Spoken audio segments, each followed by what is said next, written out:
here today with Max Tabarrok. Max, how are you doing? I'm doing very well, thank you. So you have a last name that's gonna be familiar to many people. Can you tell us about your background and where you come from and what you do and all that? Sure.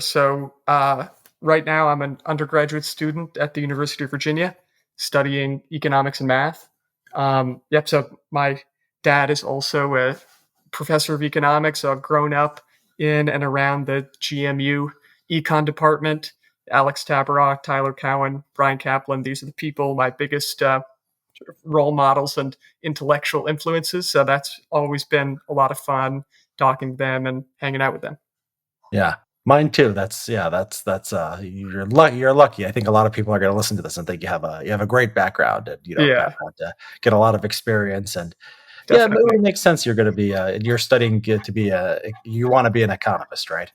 I think so. That's what I'm studying now. I love to write and research things, and I think economics is in a good position where you could basically study anything you want as an economist. They have some hegemony over many academic fields, so I like that about economics. Yeah, that's a good point.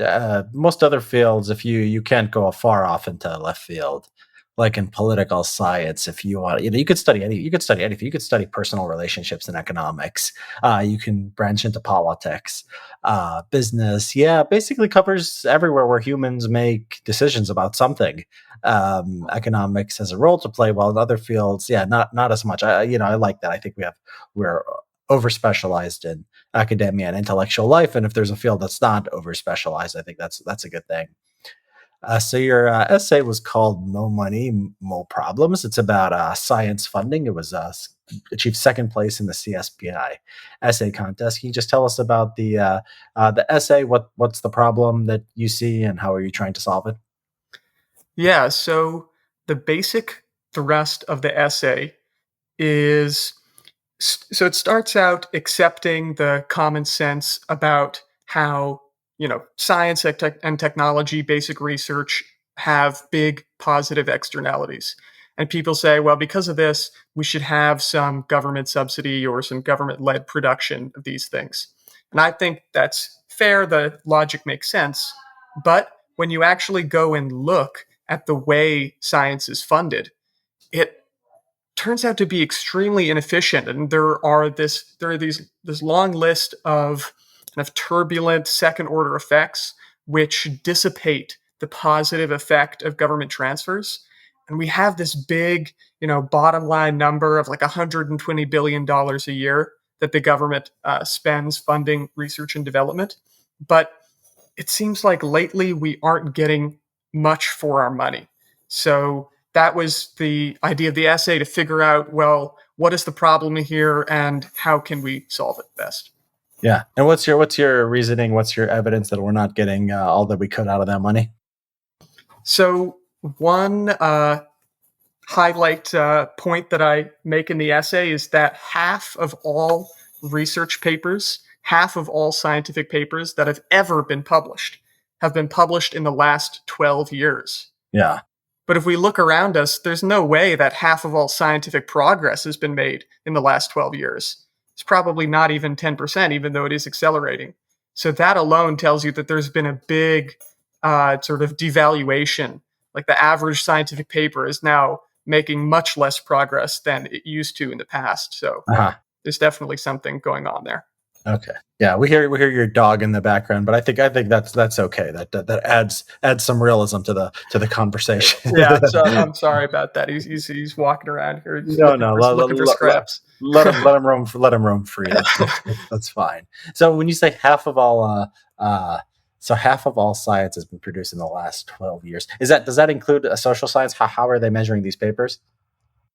Yeah, so it's just an index of papers published. I'm not sure what journals they include, Yeah. so I'm No, not it sure should, it should, if yeah. social science is included there. It But shouldn't. It shouldn't matter. I mean, how if I don't think we're making enough gains to justify it in either social sciences or the hard sciences. So I mean, is this a pure problem of Is this a pure problem of there's not that many people who can actually do good science, and that like the more we fund, the more there's more diminishing returns, and aren't we creating sort of incentives for this sort of citation, peer reviewed game where people are wasting their time? Is that what your sense of what's going on here?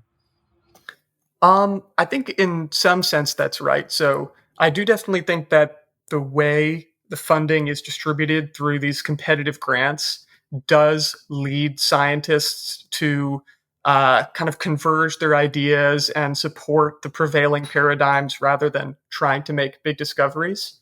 Although I'm not sure it's really uh, about, well, there's just a fixed supply of people who can be great scientists and we exhaust it quickly and then the extra funding just goes to not very productive people.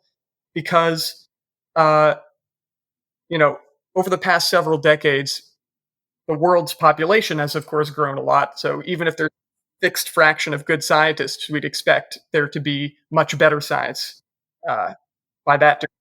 And I think that, decreasing global poverty has also probably created many more capable scientists. Yeah. So the American system of distribution for funding for science, how does it work, and how would you fix it? Yeah, so most of the money, so of the 120 billion yearly that is put towards research and development, about half of it goes to the Department of Defense, and most of the other half goes to the National Institutes of Health and the National Science Foundation, with a little bit here and there is like the Department of Agriculture has some. But across all of these different federal departments which are distributing money, almost all of them distribute it through this competitive grant system. So they put out a call, they want papers on this or proposals for this, and then they accept applications for some number of months. They take a long time to go and review them. They make people go through many steps of revision, and then they approve, one or two teams to continue with the project. Yeah. And if you, as a scientist, filled out a grant application and you don't get it, that's time you flush down the toilet. I mean, I don't know. Some people might have filled out grant applications before. Some people haven't. It's not an easy system. It's not like going to Amazon and ordering, a shower head. I mean, it's like, you have to know about it. You have to put together things in like an exact way. You have to write out the proposal. You have to different sections that you have to fill up. There's questions about, ethical stuff and what you're going to do with the research. So it's just tons and tons of time. And, what's the evidence? So what's your system instead of competitive grant proposal? What could be better? Yeah, so first of all, I totally agree with you that these grants are very costly. So my mom is a microbiologist and she spends maybe 40% of her time at work just filling out these applications rather than like actually doing lab work and pushing knowledge forward. So there are a couple different ways around this problem. One, perhaps the simplest, would be to change these competitive grants to a lottery system. So you just pick some pool of applicants and disperse the grants randomly. And this takes away the incentive to invest a lot of resources into competing for these grants. And that can kind of save us from the rent dissipation. But, there are some obvious problems with just distributing it via lottery. You don't really get maybe the best targeted money. Um, so, one thing that I propose in the essay is something called researcher guided funding. And the basic idea here is just to take, a pretty big population of researchers at STEM universities. And I basically calculate that this is about 250,000 people and just straight up distribute the 120 billion yearly dollars to each one of these researchers and say, okay, 60% of this money that you get, each one of them would get about $500,000 a year. 60% of the money you can put towards any research project you like. The other 40% you have to use to fund your peers. And I think this is an interesting system because it can kind of take advantage of the distributed kind of man on the spot knowledge where each of the individual researchers has lots of knowledge about what their colleagues are doing, who has the highest potential, what are the best, most promising projects, and they can quickly put out the funds. Like an inspiration for this is Tyler Cowen's Fast Grants and Emergent Ventures. Like this guy just knows a lot of people and he has a good nose for which projects are going to be good, which ones have high potential. So if he got some money, which he does, and he can distribute it quickly using his knowledge, it's much easier than trying to like centralize that knowledge into a federal organization.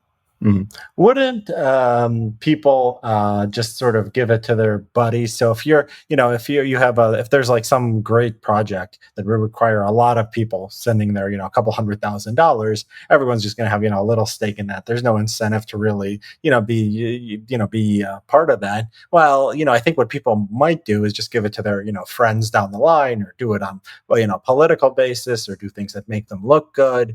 They'd want to. I think there wouldn't be a trend to sort of aggregate into big projects that might sometimes be necessary. So have you thought about it from that perspective?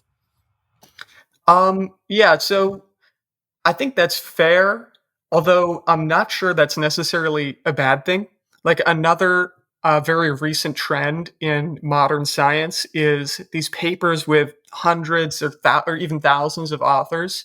So, I mean, some of these projects really do take a lot of manpower. Like one I talk about in the essay is the particle collider, which discovered the Higgs boson particle.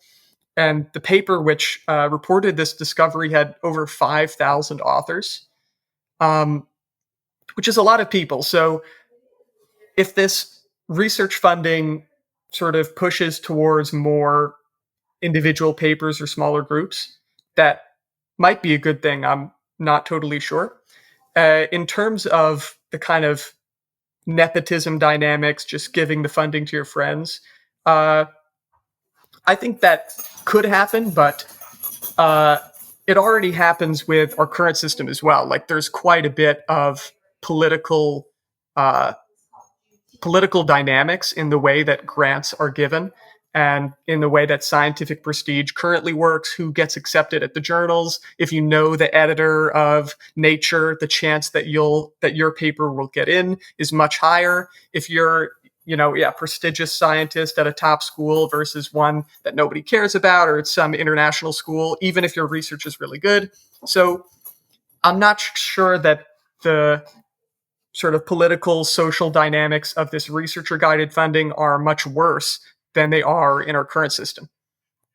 Yeah, yeah. So, I mean, what makes you think that the lottery system is, because presumably, if you are doing it on a competitive basis, you're in theory selecting the best possible grants. What's the evidence that a lottery system would be no worse? Um, so the advantage of the lottery system, yeah, it's not that it's better at selecting. Obviously, it's just that it's less wasteful. So, yeah, I talk about in the paper how researchers are like radically changing their uh, desired research programs. They're making it less ambitious. They're sort of conforming it into the prevailing paradigm, and they're spending a quarter, a half of their time on grant applications. So even if the lottery system is sort of a worse approximation of who's the most productive researcher, it's still saving that productive researcher a lot of resources, so they can still come out ahead on net. Um, but yeah, I think it is true that a lottery system is like worse at picking winners. Okay, so you're not so, but it's still it's just your idea is based on the idea that the opportunity cost is just so huge that it's got to be much worse. It's an open question how much worse it is, and it might, there might be something here. I mean, there's 250,000 STEM researchers. How many of them are realistically going to do breakthrough science? I don't know. Like, it might be easy to dismiss Like 90%. Maybe there should be some kind of threshold thing. Like, okay, you have like 50% that you dismiss, and then 50% you say, okay, there's something here. And then maybe do a lottery system in the top 50%. We don't have, I mean, it's important to say we don't have evidence for the current system that it's better than a lottery system. Right. And so if you have the wasteful system, that's the thing that has to be justified as better. And we just don't have the evidence. So yeah, I think you're right. I think I think the lottery system does make sense. But you talk about experimentation too as like a government policy. Can you talk about that a little bit? Yeah, definitely. So yeah, this basically, came about. I was writing about this proposal, having conversations similar to this one. Like, there are a lot of things that kind of could go wrong with, something like researcher guided funding. Maybe there's a lot of embezzlement. People just give it to their friends. It ends in a disaster. And, something like this has never been tried. There isn't really good evidence about uh, a radically different form of science funding. So I think the clear answer is that the government should rapidly experiment with many different ways of funding science. Um, so, one possible allocation I lay out in the paper is, take the 120 billion yearly budget and take 100 billion and split it between 10, focused research organizations. Something like in the style of DARPA or NASA.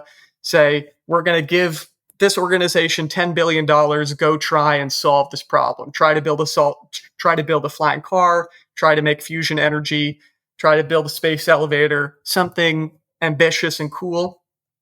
Then you can take another $10 billion and create, $100 million X prizes. A big prize for carbon capture, a big prize for efficient solar energy. Still, we have $5 billion left over, and we can fund thousands of MacArthur-style genius grants. Give $1 million to people who are highly productive in their field. Maybe you put it to a vote of their peers, or you have some committee who's going to select special people. And the final $5 billion can be used to fund sort of a meta study. Maybe staff some economists in there to see, okay, how can we measure which of these strategies is producing good outcomes? When should we give up on a strategy and start trying a new one? And just do that for a decade or two until we actually find out which system is the best. Yeah. I mean, is there any evidence that government ever works like this? I mean, are there examples of government doing experiments, seeing what works, and then going with the thing that works? Yeah, somehow there are not, right?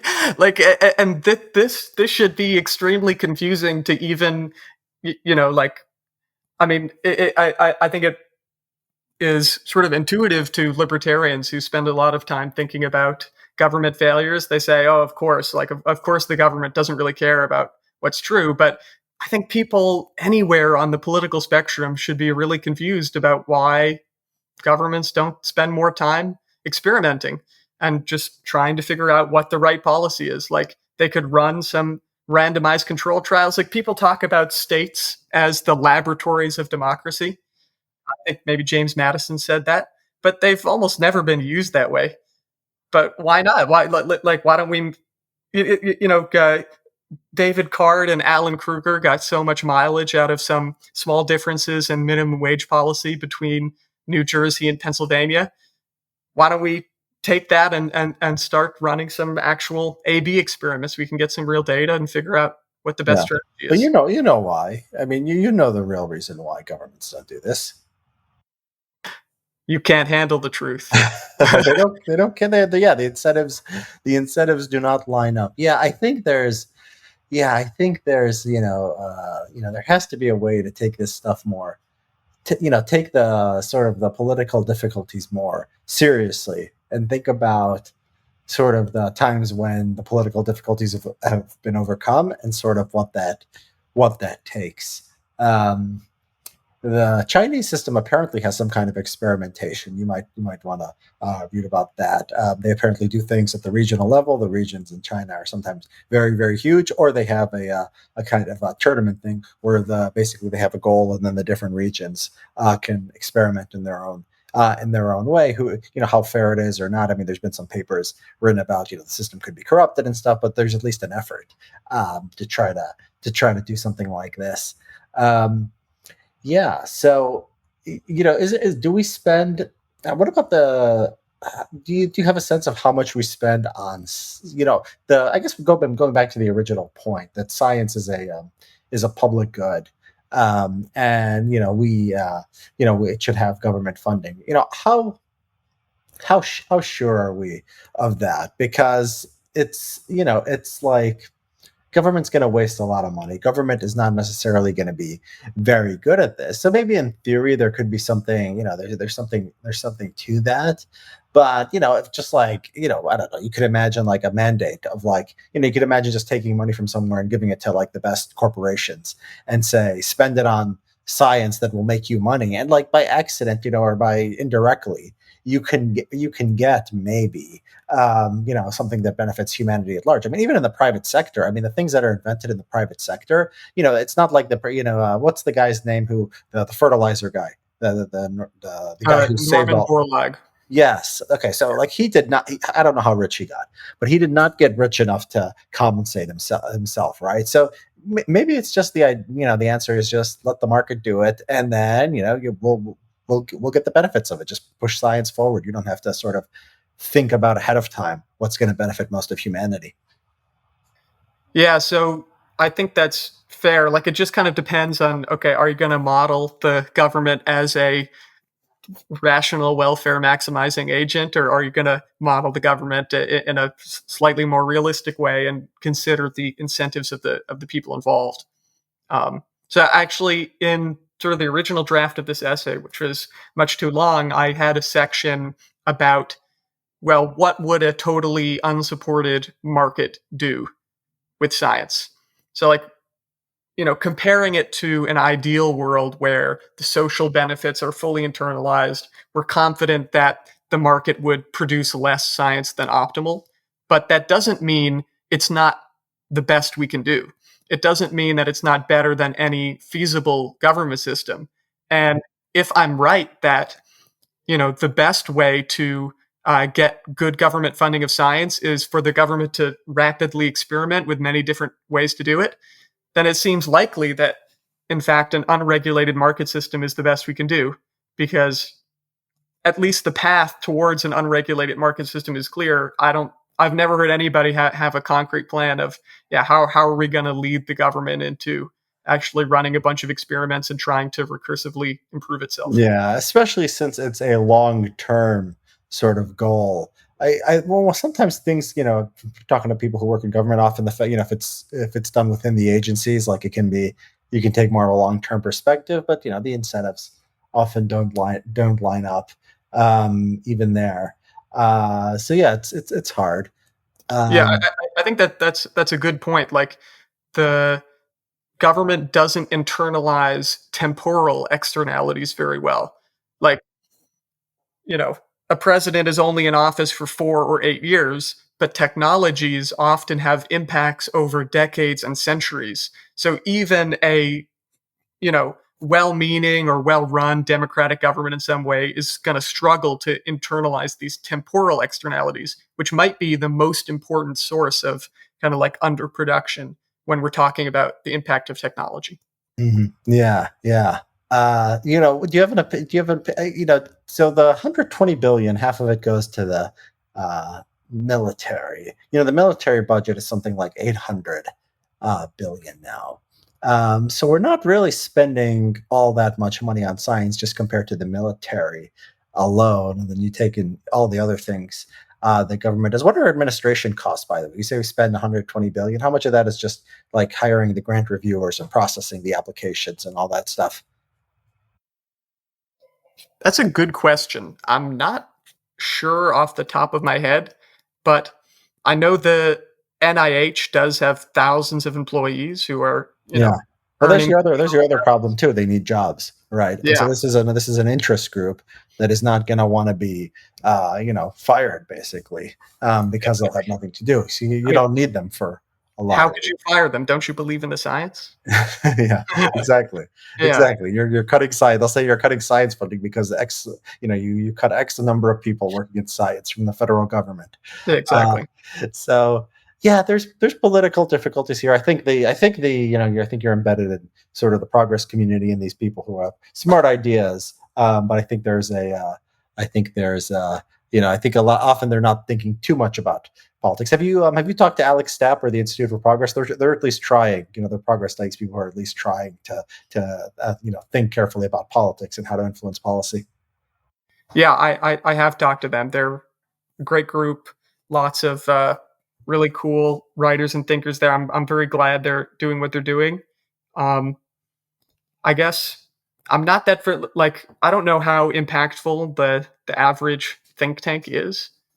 If I had to guess, I would guess like not very, but maybe that's a Not uh, the average, but not the average think tank. But the most important, I mean, the Heritage Foundation basically appoints everybody when a Republican is in office. And interesting. so you can have, it's like the average think tank is not so much, but the think tanks have so much influence. Like Brookings Institution appoints a lot of the Democratic. So I don't know about the average think tank is probably much more influential than the average university or the average talk show host. I mean, it's still probably pretty important. Yeah, actually, I do think the think tank route, if somebody wants direct path to influence, is probably better than most things. That's cool. Yeah, I like think tanks. Yeah, it's an option. So, Yeah. in the future, so is this, if you do go down the academic path, is sort of science and progress and sort of related areas, is this, you think, what you'd be studying? Um, yeah, right now it's definitely my biggest interest. I think I like it so much because it combines, uh, this exciting future-looking perspective with uh, the economic history, which I also love. So you can, use the looking at the past and relating to the present to analogize to how the future might be in relation to our current spot, and thinking about the causes of the industrial revolution. How can we replicate that to move forward? I really enjoy that. So I like this field, and again, it's a field where it's so interdisciplinary. There's so much to learn that it's not, yeah, like narrowly defined as many academic fields are. Yeah, great. Well, Max, thanks for entering the contest. It was great talking to you, and yeah, we'll be continuing to watch you as you progress and grow and progress. It was great That's, having you on. thanks so much.